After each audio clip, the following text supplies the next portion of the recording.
méditation, vous expliquez que l'assise immobile et silencieuse que l'on pratique, par exemple dans l'association Artas, est un moyen concret de créer une augmentation intérieure de l'homme. Pouvez-vous nous en dire un peu plus?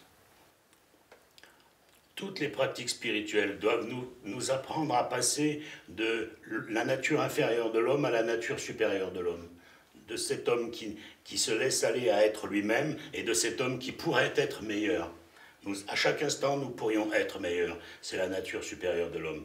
Toutes les pratiques, que ce soit dans les arts martiaux, dans la méditation ou chez nous, dans l'assise immobile, visent à quoi? À faire passer l'homme du pire au meilleur de lui-même.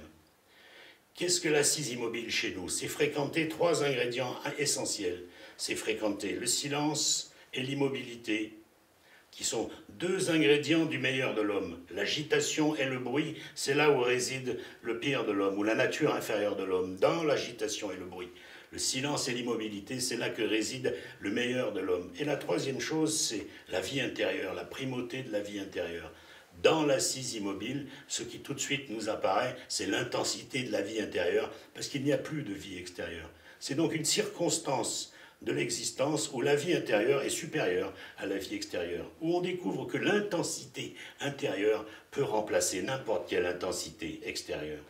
On est devant une fréquentation du meilleur de l'homme, comme quand on va dans une salle de gymnastique, muscler notre corps, nous allons dans l'assise immobile, muscler notre vie intérieure.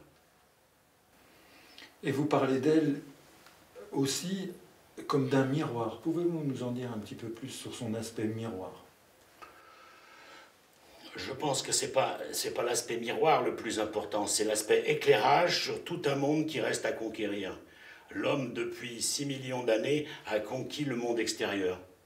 Il est dans la plus grande modernité au niveau de la conquête extérieure.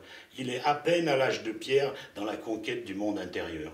Nous sommes encore à l'âge du silex dans la conquête du monde intérieur. Nous avons des outils qui sont des outils du Moyen-Âge. Il va falloir que l'homme commence une nouvelle conquête qui n'est plus extérieure, sur Terre, sous les mers, etc., dans les astres. C'est la conquête intérieure. Et qu'est-ce qui se passe quand on met une assise immobile?